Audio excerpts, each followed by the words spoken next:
want to introduce our presenter for today, Dr. Sean Vaizaitis. He completed his doctoral work in molecular pharmacology and experimental therapeutics at the University of Maryland School of Medicine in 2007. He holds a master's degree in exercise and health science from Miami University in Ohio and a bachelor's degree in biology from the University of Maryland Eastern Shore. Prior to his appointment at the UMES School of Pharmacy, Dr. Vaizaitis was a research fellow with Dr. Angela Brody and Dr. Vincent Jarr at the University of Maryland, Baltimore. At UMB, he was involved in the development of novel inhibitors of androgen action for the treatment of prostate cancer. He is also involved in clinical research at the Geriatric Research, Education, and Clinical Center at the Baltimore Veterans Affairs Medical Center, investigating the mechanisms by which exercise, vitamin D, and complementary therapeutics affect metabolic function. Dr. Vaizaitis' research goals follow the overarching concept of integrating Western approaches to medicine and pharmacological therapy with evidence-based complementary medicine to further a holistic approach to disease treatment.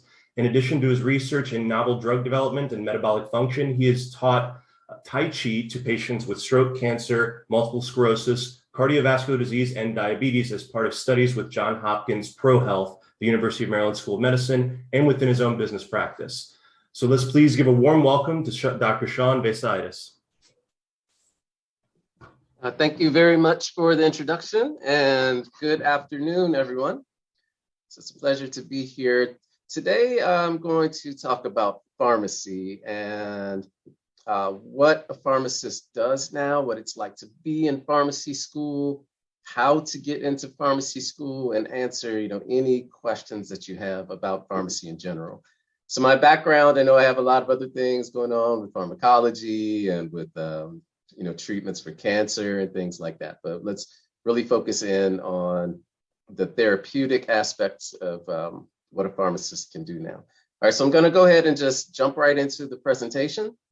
And please feel free to ask questions as we go along if you like.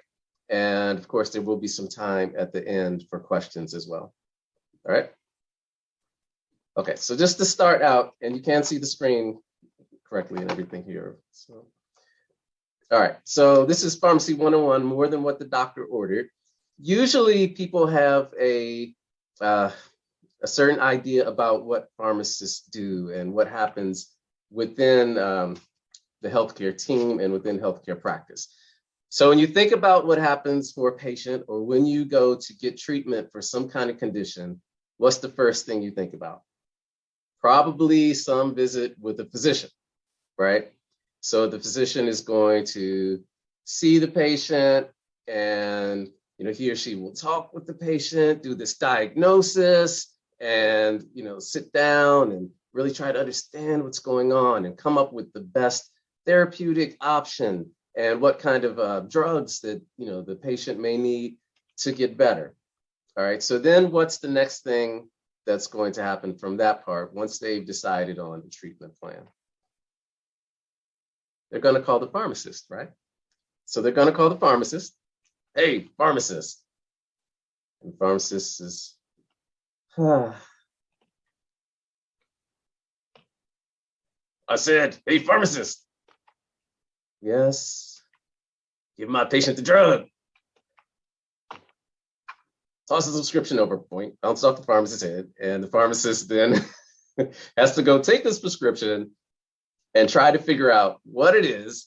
And of course, the pharmacist is like, what in the world is this? Am I supposed to be able to read this? And the prescription looks something like this. They have no idea what it is. It takes them a good 30, 40 minutes to try to figure out the handwriting, calling back and forth with the physician. And the physician is like, and they're trying to, make sure the patient is treated well. So anyway, these are the kind of perceptions that people have about pharmacy. The other thing is that people may think that the pharmacist is just standing behind his counter all day and they sore feet and angry customers and, they're bored, just counting pills and labeling bottles and, who wants to do that all day? All right, so this is kind of the idea that has historically gone on with pharmacy. And pharmacists do a lot more than that. All right, so There are some major misconceptions about pharmacy, so let's try to clear some of those things away. 4 of the major misconceptions: one, that pharmacists count pills and label bottles, and that's all that they do. So that's absolutely not true. Not that there is anything wrong with dispensing medications and, providing products for customers and making sure that they're taking their medications correct. And traditionally, those are things that a pharmacist did, and pharmacists still do that as well, but that's not all that pharmacists do. The other misconception is that pharmacists only work behind the scenes. So they're just behind the counter. They don't really have that much of an impact on their patients' lives or their patient care because they're just back there counting pills and labeling bottles. Okay, so that's the second misconception. The third one is that there are very limited job options for pharmacists. Again, the community is the only place where you can work. And the fourth one is that pharmacists are not part of the medical team. And as you see the other slides going through, you'll see that pharmacists do play a vital role in the care of the patient, and they're very accessible. And just to clear up another thing, just to start out, that pharmacists are doctors as well. So you have your MDs, you have your doctors of dentistry, you have your veterinary doctors, you have doctors of physical therapy, for instance. The PharmD is the doctorate degree for a pharmacist. All right, so that's the first thing, first misconception to clear. They're also one of the most trusted healthcare professions. Patients have access to pharmacists. There are questions that you can go in and ask the pharmacist, and they do have the experience and the knowledge to be able to answer. So if there are things about minor ailments, how do you use over-the-counter medications? What's the best one that might be recommended? Also, questions about the drugs that you're using as well. The pharmacist can answer those kinds of questions. And again, we'll go through other things that the pharmacist can do as well. They are very accessible for patients. So if you want to get information about your medications, if you want to see your doctor about it, or your physician, I should say, because pharmacists are doctors as well. If you want to see your physician, you have to make this appointment. You have to go in. You might be sitting in the waiting room for 2 hours. Whereas with the pharmacist, you can go right down to your local pharmacy and you can talk with somebody about the medication there. Sometimes there'll be clinics within the pharmacies also where you can get information. All right, so it's very accessible, very trusted, and they do tend to have a big impact in the care of the patient. But we'll go on with that as we continue. So just to kind of give you an idea of the evolution of the pharmacy profession. So going back to that first part about people really not understanding or not being aware of the many things that a pharmacist can do now, the pharmacy profession, it's evolved over time. So traditionally, it was related to preparing or compounding medications, dispensing medications, but the pharmacy profession has evolved over the years, where it's gone away from only doing product-oriented services to having a role in patient-oriented services. So everybody probably already knows that pharmacists do immunizations. So unless you lived outside of COVID somehow for the past few years, you should know that pharmacists are providing COVID vaccinations, they do flu vaccinations. Also, however, there are other patient-oriented services. So things like managing the different drugs that patients are on, helping to prevent disease. There's a lot of community outreach, working with other healthcare professionals to make sure that the drugs are being used properly. There are 5 major areas that we can think about. There's drug delivery and medication safety, and we want to reduce medication errors. So a lot of times I shouldn't say a lot of times, but you do see prescriptions come to pharmacists, and the pharmacist will check them, and they will make sure that the right patient is getting it, that it's the right dose, that it's being delivered the right way, and that they are getting it at the right time. Also, patient education, so showing the patients how to take the medications, what to expect. Also, legislation and advocacy for patient care. So things like getting access to oral contraceptives or helping patients with smoking cessation. Also monitoring drug therapy, so making sure the drug's effective and making sure that there are not major side effects. Also working together with other healthcare professionals, so you have interprofessional education and collaborations, and research and clinical studies. So looking at new drugs, helping to test them, finding new uses and development of new drugs. So all those kind of things, those are the 5 major areas that pharmacists play a role. And then those are distributed amongst different specialties and different kinds of occupations. Now, true or false, pharmacists have the most extensive knowledge about medications and how they work. That is true. So no one knows more about medications than a pharmacist. Some people might think that this is, only the role for physicians, but the pharmacists are very deeply trained in how the medications work, all right? And also the interactions between the medications. So it's a bit of a unique role that pharmacists have in being that expert on drug knowledge. Now, I'm not knocking any other professions either, of course, because, we all have to work together in the healthcare industry, but I'm just kind of pointing out some of the things that people might not know about pharmacy. So the type of specialties that exist within pharmacy, we have the community pharmacist, which does play a very vital role still. Beyond that, you have pharmacists that make drugs, so compounding pharmacists. You have pharmacists involved in diabetes education. You have drug information specialists. You have pharmacists working in the emergency room. You have infectious disease specialists.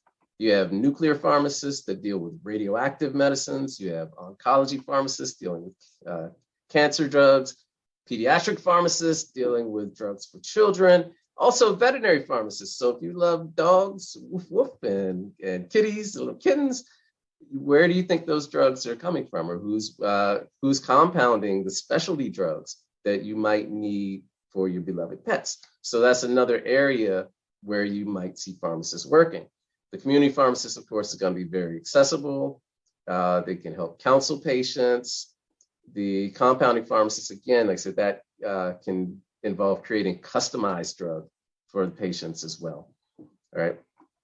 The psychiatric pharmacist, they're going to have a specialty that addresses care of patients that might have mental health related illnesses or disorders. So there's a lot of opportunity for people to work as pharmacists in the healthcare world. All right, so different places you might see pharmacists working. You might see them in hospitals and community pharmacies, in universities, for instance, also. Government agencies, military facilities, Indian reservations, pharmaceutical companies, poison centers, drug information centers, even insurance companies. So there are a lot of different places where pharmacists can work. There's also something called collaborative drug therapy management. So pharmacists that work under these types of agreements or these drug therapy management protocols, they work along with a physician to provide care for patients. So there are certain written guidelines that the pharmacist and the physician establish that allow the pharmacist to do things like starting medications, changing medications, stopping medications, doing diagnostic kind of things with lab tests. So a lot of the things that a physician will do, a pharmacist that's working under these types of agreements will be able to do as well. So that's just an additional thing that people might not know that pharmacists can do. So for instance, at TLC, which is one of the community services that we have in the area where we are on the Eastern Shore, the pharmacy services there, they have a pharmacotherapy clinic that works with patients with diabetes, also hypertension, smoking cessation, and asthma. We give patient education for obesity and pre-diabetes, and also help with medication adherence. There's also a lot of community outreach that we do. So we have initiatives related, this isn't TLC, I'm saying pharmacists when I say we, but initiatives related to helping stop COVID, working with the community, providing access to high quality research for high school children. So there are a lot of different kinds of things that you can do as a pharmacist. The other thing that people say, well, how much is a pharmacist going to make? What's this investment going to be? I mean, of course, there's the part where you want to help people and change lives, but then there are the practical sides of it as well. So in 2020, the average median salary for a pharmacist was $128,000. Consider this with the amount of time that you have to put into earning your PharmD degree versus what you might put into another occupation. So for our School of Pharmacy, the PharmD program is 3 years. So you may have a bachelor's degree, so that would be 4 years, or you could have just the prerequisites, which you might finish in 2 years. So 5 years total if you're just taking prerequisites, so 2 years of undergraduate, 3 years of your doctoral program, and you have a doctorate degree, 5 years total. We have some students that took credits while they were in high school to college credits, so they could actually finish faster. They could come out maybe 1 year after high school, go into the doctorate program, and have their doctorate in 4 years total. Whereas if you're going for an MD, for instance, you'll have to do your 4 years of undergraduate, then you'll have to do your 4 years of medical school, then you might do a residency after that, so another 2 years. So you might be looking at 10 years before you have your permanent position, right? So this has been listed as the number 21 in best paying jobs in U.S. News and World Report. So it is a good career, and also you have different opportunities within the career, depending on what gets your interest. Okay, so just to give you a little bit of background about the pharmacy school that is at the University of Maryland Eastern Shore, and just some of the things that you might do while you're in the pharmacy program. One is that while you're a pharmacy student, you can make a difference right away. So our pharmacy students are out in the community doing these things like these immunizations. They're having community education events. They are doing interprofessional education along with nurses and physician's assistants and physical therapy students and things like that. So learning how to be a part of the healthcare team. Also involved in research. So some of the students have been involved in generating patents, for instance, and looking at new drugs for different kinds of conditions. It is a challenging program. So just like you would expect it to be for any sort of healthcare profession, whether you're looking at, medical school or dental school or veterinary or anything else, you are going to have to really be on top of your game because you do have patients' lives in your hands. So you really want to be excellent when you come through these programs. So it does take a lot of work. But while you're here, you can do meaningful things while you're still a student. Then, of course, outside of that, we do things that are fun as well as meaningful. So for instance, we have a 5K Strides for Epilepsy marathon that the students host every year, and the money that comes from that goes towards epilepsy research. There's for instance, a bubble ball tournament that we had one time that donated money towards St. Jude's Children's Hospital. The students do get out and interview with different agencies and try to provide healthcare information to the community. So here are a couple of our students on the news. I don't remember which particular topic they were talking about, but we get calls and people say, hey, we need an expert to tell us about diabetes or smoking or whatever it is. And you go through these programs and you learn so much, you become an expert very quickly. So we feel very comfortable saying, hey, why don't we send, Alex out, or, why don't we send Janai out to go ahead and talk to these different organizations and to represent the pharmacy profession. Then, of course, we like to have fun, some cultural days and things like that as well. So you do get a chance to interact with a lot of different people.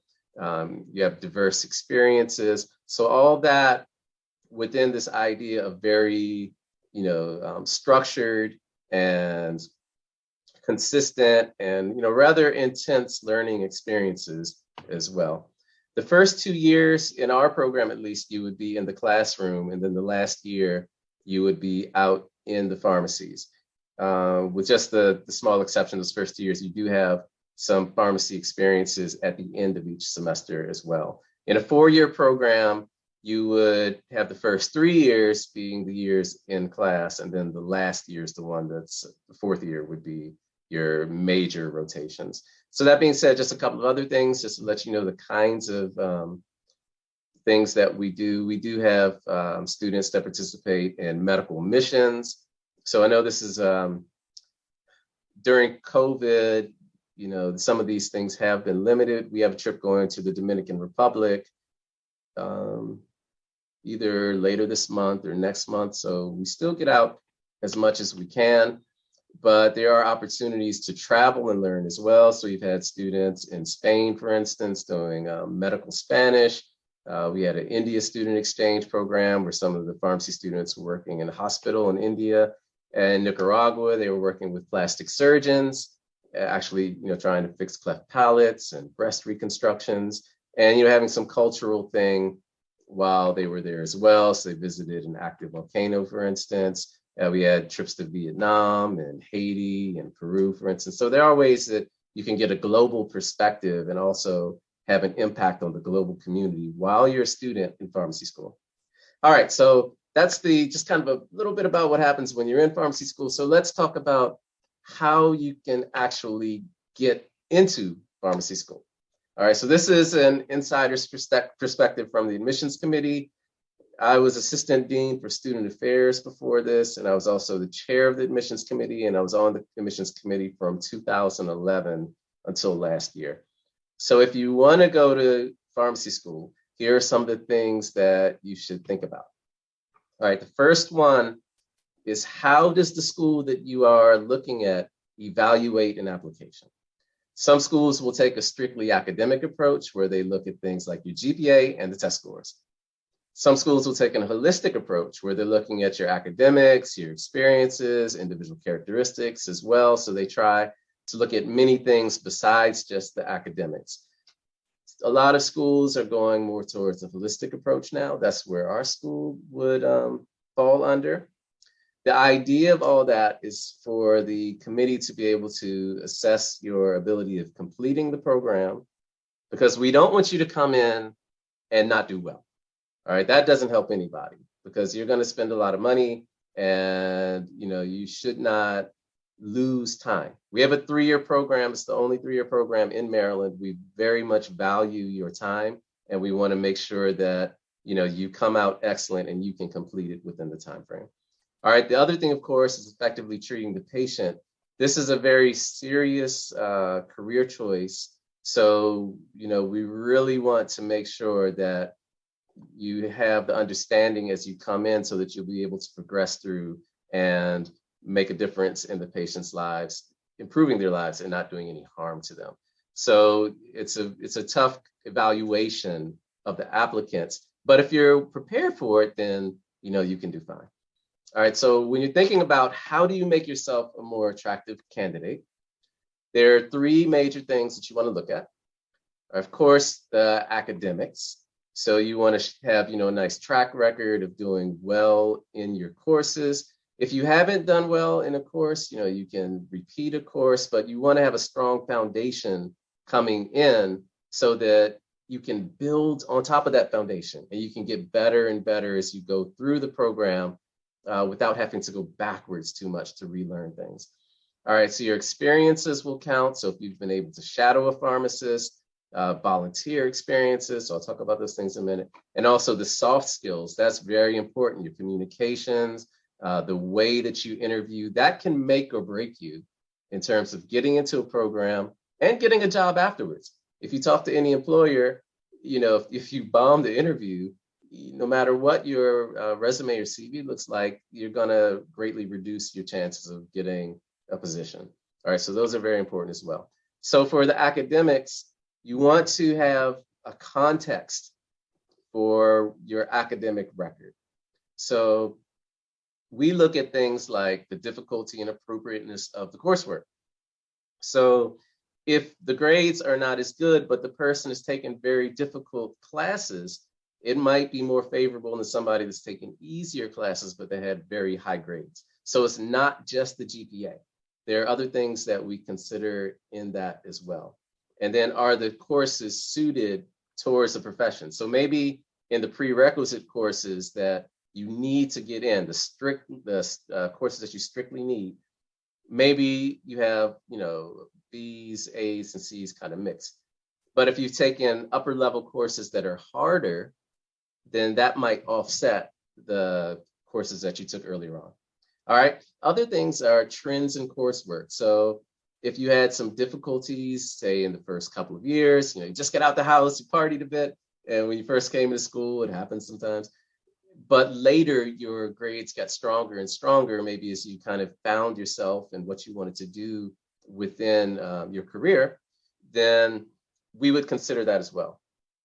Your test scores, if you take the PCAT, which is the admissions test for pharmacy school, we don't require it now, but it can be recommended. So for instance, if you had very good grades across the board, maybe you wouldn't worry about it.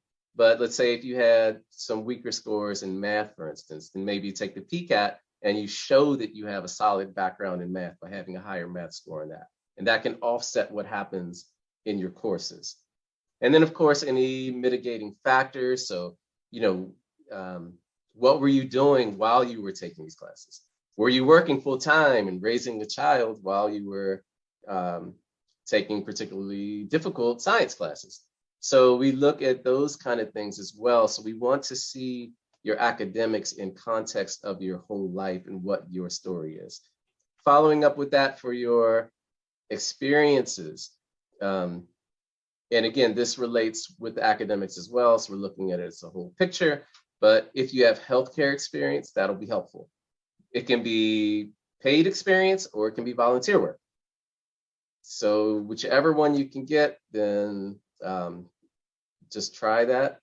Also, any leadership experience, if there are any kind of character building experiences that you've had, any activities that you are involved in, you should include all those kind of things. But think about how can those things relate to the field of pharmacy, all right? So if you worked at a McDonald's and you were you were at the cashier, you could even use that thinking about customer service, how you learn to deal with customers that might have, interesting or difficult demeanors sometimes, teamwork. I mean, there's a lot of things that you can build from your different experiences. So never think that an experience you have is too little. The thing is that you want to understand what your profession is looking for, what are the qualities that will make you good in that profession, and then relate your experiences to that. And that will look very good on your application. So looking at that as well, what will employers expect? What will the people that are training you, your preceptors, what will they want to see from you? So things like communication skills, teamwork, your ability to adapt, all right? If you have managed conflict before, your self-awareness, so do you understand what your weaknesses and strengths are? Your time management for a professional program, that's gonna be a biggie. If you have cultural sensitivity, cultural awareness, all those kind of things as well, and what your critical observation skills are. So things that go beyond the textbook, you want to make an intentional effort to show that you have those things. And wherever you can fit these things into your application, you should, because we want to see what you're about, what your life has been like, how you got to where you are, and where you're going from here. All right, and those things go along with your academic performance as well. Any accomplishments that you want to talk about? So extracurricular activities, if you were involved in a sport, you might have been in military, that could show well on application. Community recognition that you have, organizational recognition, any awards, scholarships, or charity work. So seeing where your heart is important. All right, so these are kind of things that the admissions committee will look at, and they'll evaluate as part of your overall package. When it comes to your interview, all right, this is very important. because we have applicants with 4.0 that don't get in, and we might have somebody with 2.6 that does get in based on what happens in the interview. So one, you want to be able to make sure that you can express yourself appropriately. You want to be prepared without reciting. So if you're doing an online interview, don't have a piece of paper on the side where you're reading, from the notes for the interview, because people will pick those kind of things up. They want to know how you respond on the spot, and they want to know that you're prepared, not that you just read a list of things or memorized it. Your appearance is important. So because you're going into a professional program, you want to dress professional for the interview. This is a really big one. Why do you want to be a pharmacist? So I can ask that question, and most of the time I get responses like, I want to be a pharmacist because I want to help people. Okay. Well, you can help people by being a great baker. You can make delicious cakes that make people happy, and they have a wonderful time from this wonderful food that you've made. But what is it about being a pharmacist that has attracted you to the career? What is different from being a nurse or a physician assistant or a physician? What is it about pharmacy? The other thing that relates to that is, do you know what you're getting into? And going back to why do you want to be a pharmacist? Do you really know what you're getting into? So you want to make sure that you have, you've researched the field of pharmacy and you understand what a pharmacist does.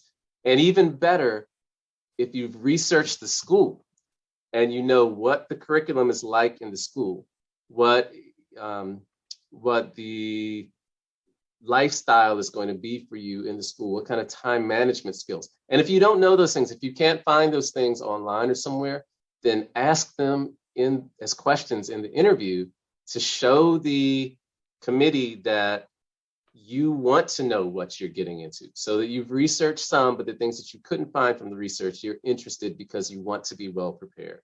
All right, so those are key points, particularly about why you want to be a pharmacist and you understand the pharmacy career. So researching the institution, what will your future look like in this career? People want to see that you're thinking ahead and you understand what's going on with the career. If you are asked to give examples, try to make sure they are specific. So if I say, tell me a time when XYZ happened and what you learned from it, then try to make sure that you're actually giving an example of when that thing that happened. If you can't, then just say, okay, well, I don't have a specific example, but generally, if that situation happened, I would approach it like this. All right, so try to make sure that you're answering the questions that are asked. The other thing that an admissions committee might want to know is how you will contribute to the program. So the committee wants to see that the class is going to be diverse and that there will be multiple perspectives and that you'll be able to have a very rich experience when you're in the program. So how you will contribute to the program and how we'll contribute to you. So it's kind of a two-way interview. So you're finding out about the program and we're finding out about you, and then how everything will work together. So is the program a good fit for your goals? Do we have the things in our program that you want in your future? So again, we all want to have the best outcomes for you and for the institution and for the field. So we want to make sure that, the things that you want, that we can supply that in any pharmacy school that wants you to be there as a good health professional, not just looking for students to come in to fill seats. We want to make sure that you will be able to achieve the things that you need. All right, so also ask a lot of questions so that you can get more information, and send a thank you note after the interview so that the committee will know that you are very interested in the program. And if you did not get accepted, follow up for information on how to improve the application. You might find that there's a way that you can still be accepted in the same cycle from that follow-up information. So make sure to always follow up so that you can do better. All right, so then just the last things, the essay. Again, that's going to ask, and you have to fill in an essay as part of your application to come in. But one thing that people want to know is that you're able to express yourself appropriately, that your essays are original. We do run everything through a plagiarism tracker. So do not use those personal essay websites that give you essays on your experience as a pharmacist or how to get into pharmacy school, because they'll go through the tracker and it'll get reported to all of the pharmacy schools, and it might prevent you from getting into any school. And again, this is where we want to learn about you and to make sure that, you know, we can fit with the goals that you have for your future and understand, you know, where you're coming from. And this is an opportunity to address anything in your academic record that will help to make you a stronger candidate. All right, so have somebody check it over. You know, we all make grammar mistakes. It doesn't matter. You usually don't see them until after everything is printed out, no matter how careful you are. So have somebody else check it over as well. Again, make sure it's coherent and clear. Make sure the content relates to pharmacy. Avoid cliche statements. So things like, I'm a hard worker. Everybody says they're a hard worker coming in. Do you have some ways that you show how you're a smart worker? Or if you're a hard worker, give some examples of what makes you a hard worker. Don't just say I'm a hard worker. And the same thing about, I want to be a pharmacist because I want to help people. It's more important that you show that understanding of pharmacy. I know a lot of essay sites will say things like, okay, the committees are going to have to read thousands of essays, so make sure yours grabs their attention and pulls them in so that they'll want to read the rest, which is nice. You know, we do want you to grab our attention, but at the same time, you know, I get hundreds of essays that come in. My grandmother was a healer in the village, da da da da da, and this brings me in, and da da da da. But they don't really end up saying anything about what they understand about pharmacy. So when it comes down to it, I would rather have an essay that might be a little bit more on the boring side, but it really shows that the applicant, that you're very strong in understanding what you're getting into, how your story fits, how you fit, and you know what you would like to see come out of this agreement between us as an institution and you as a student. That is much more important to me than hearing about, you know, how your dog chewed some drug and then you saw how it worked at the when you went to the vet, and it really drove you to jump into the pharmacy career. All right, so do try to give specific details as well. If there are any significant weaknesses in your application, you can address those in the essay. So again, we want to know what was going on because things happen to everybody. Could have been sick during a semester, could have been a family emergency, could be anything. Or maybe it just took a while to become serious about things or find where you wanted to go. But let us know that, because we want to know where you are now and how things are going to go from where you are now. Okay, so then the last other things, when you request a reference letter, be selective. And because you can get some references that are not very good. So try to find someone that actually knows you well. Make sure that you're looking at which kind of references are allowed, or who is allowed to give you a reference, I should say. So the school might not take a reference letter from clergy, or maybe from, you know, your friend that's a pharmacist, right? Or a family friend.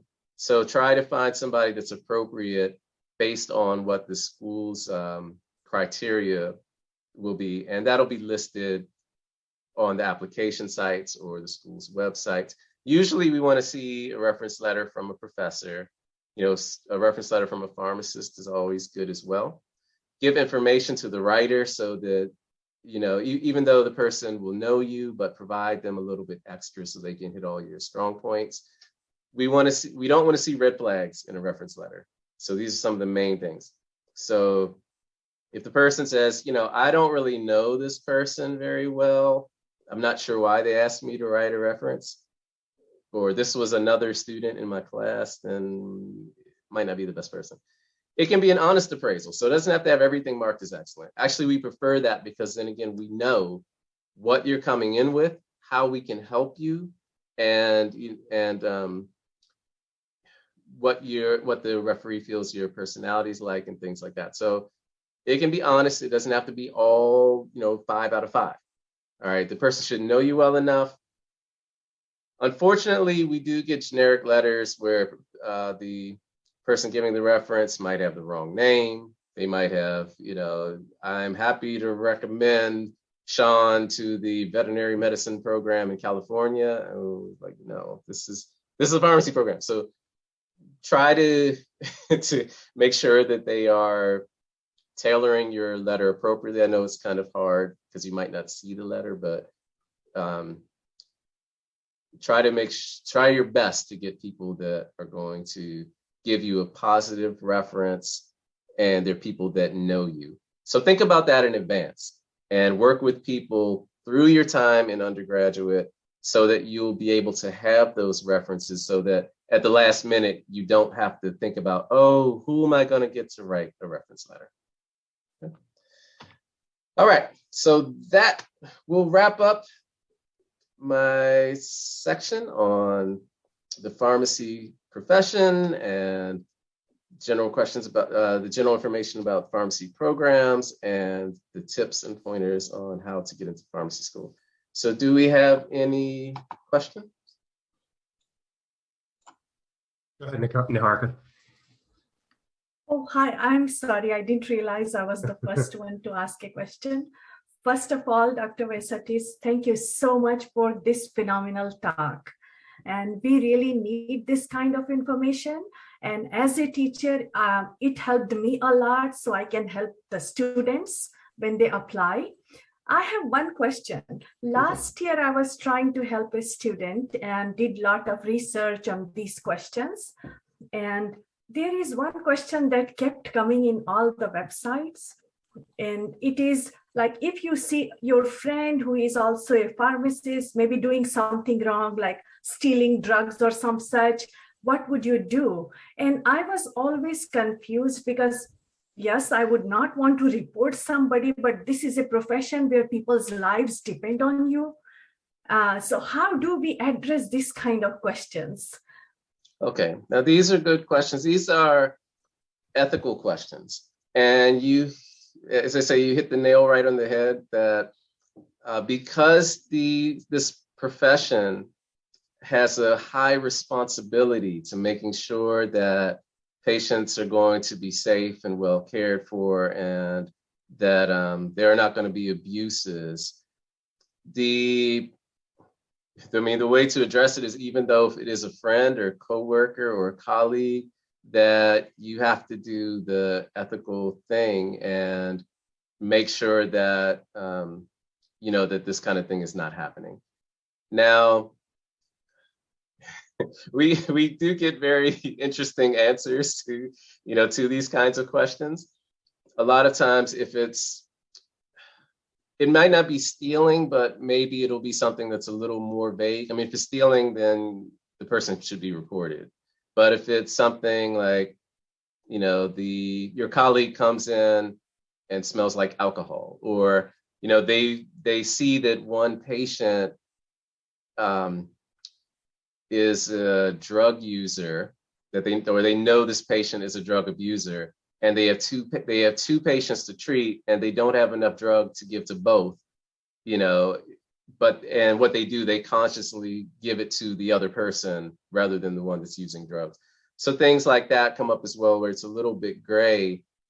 But the idea is that, you want to make sure that you are doing the thing that is going to be most beneficial for the patient. You may need to talk to the coworker. You may need to talk to their supervisor. You might need to find out, what's the context of the situation for what's happening. But what it comes down to at the end every time is that as a healthcare professional, you have to put the patient's interest first. If somebody's stealing prescription medication, maybe they're selling them, maybe they're abusing it themselves. So maybe that person needs help. and maybe they need to be recommended to the board. And it doesn't mean their license will get taken away. They might get put into some sort of rehabilitation program themselves. But you really want to think patient first all the time, because I mean, that's the kind of profession it is, and we really have to, look out for our patients. Fantastic. Let's do Dr. Stansberry, and then we'll go to some of the questions in the chat. Thank you, Cyrus. Hey, Sean, I hope you're doing well. How are you, sir? Thank you. Good I'm to see you. doing well. Thank you. Awesome. Awesome. So listen, I just want one point of clarity. So you can become a pharmacist without an undergraduate degree. Could you go back and, did I hear that correctly? That you can just have the prerequisites and not a credential? Yes. Yes. So you can take the courses that you need to come into the program. So they're around, for our program, there are 66 to 67 credits, depending if you're taking a 3-credit or 4-credit calculus. And once you've taken those courses, you can apply to come directly into the program. So let me ask you this, based on the admissions criteria, you've been having served as a chair of that committee, do you have like a number you could say, well, when we start looking at the applications, do those who have a credential, well, I guess, let me put it this way. What percentage would you say who come in don't have a credential?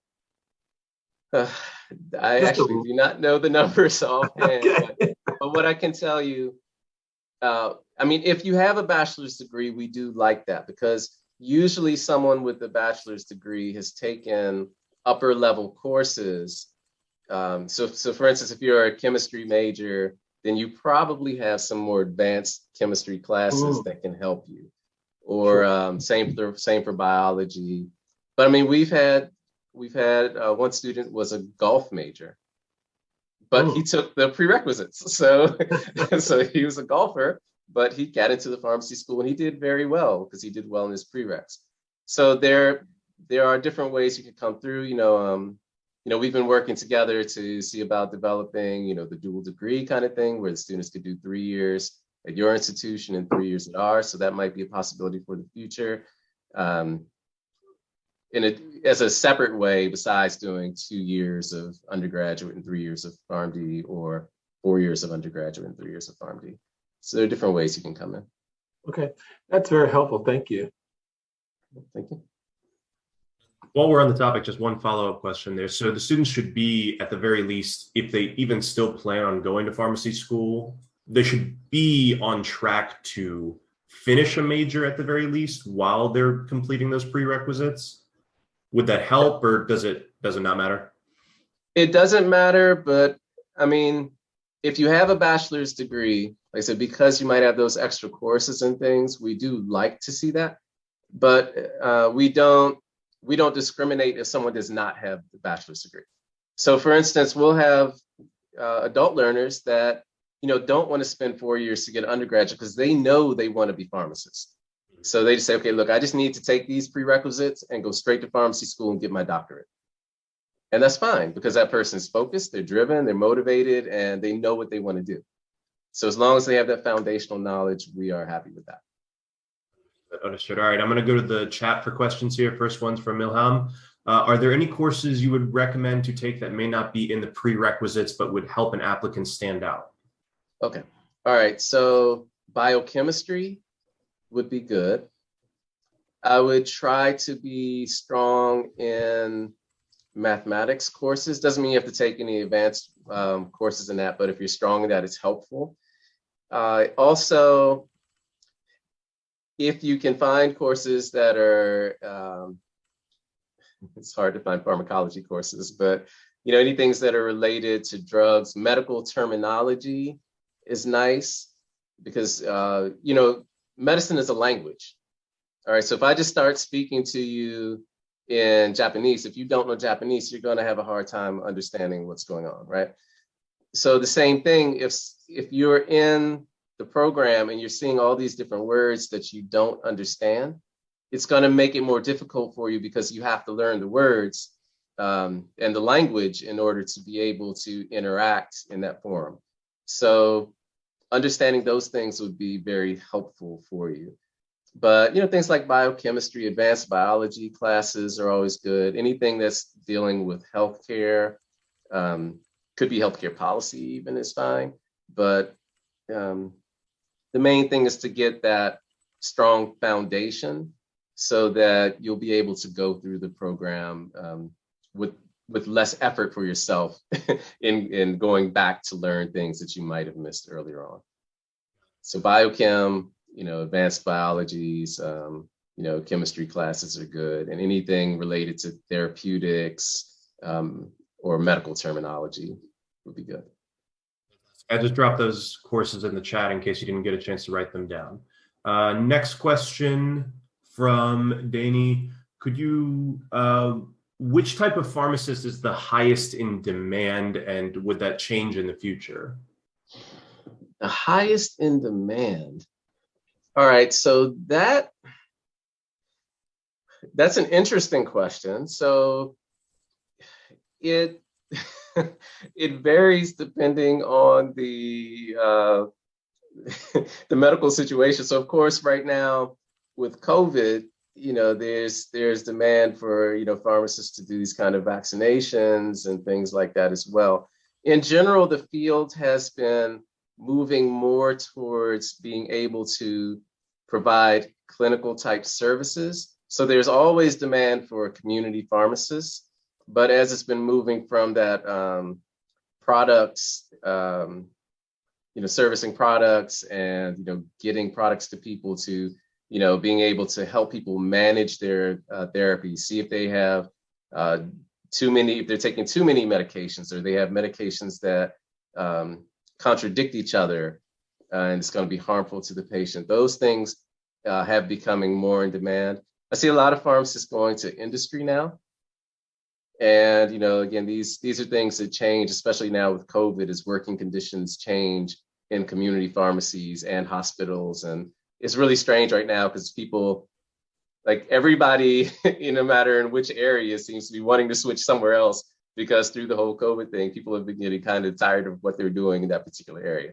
So we have people moving from hospital to industry, people moving from academics to the hospital, then people going back to the community. So it kind of changes around as it goes. I would say, find the thing that you love to do the most and, be good at that.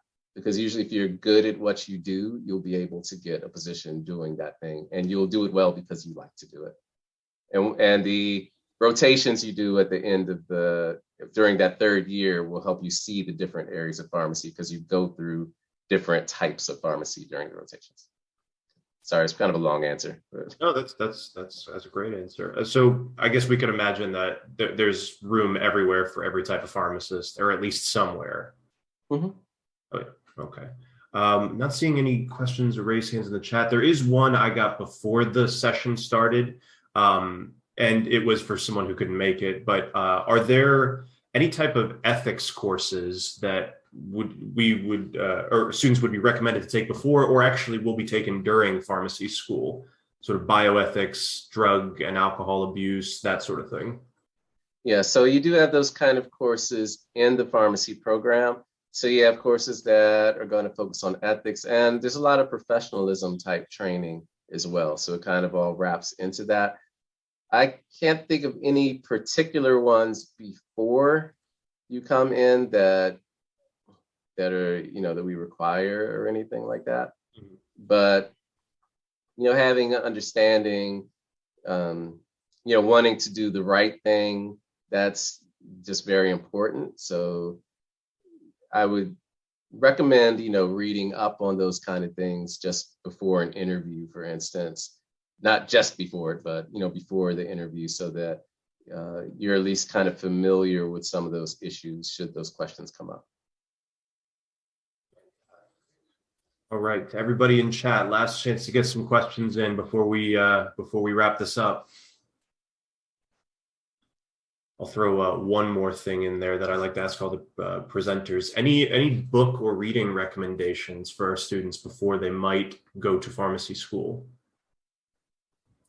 I think the main thing, again, would be to really, I don't know if it's a book but I would suggest talking to not only people that are in the field working, but also talk to some pharmacy students, because everybody can tell you this is what a pharmacist does.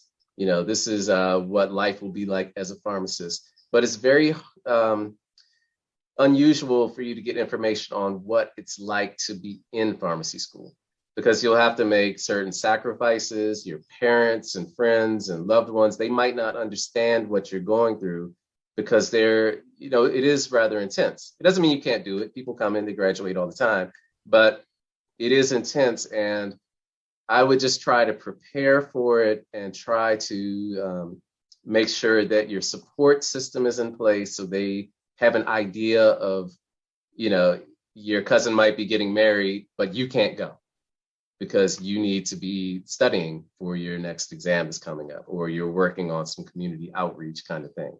And those kind of sacrifices you just have to make as part of any professional program. So that, and then really making sure that you're strong in those foundations. Because sometimes in undergraduate or even in some graduate programs, the end point or what you're doing with the information may not have those same kind of life or death consequences for someone. So it's not something where you just want to kind of read it and then kind of forget about it. It's like, no, you really want to be on top of this, because you have a great responsibility, but you can do a lot of good with it. So you really want to understand what you're talking about.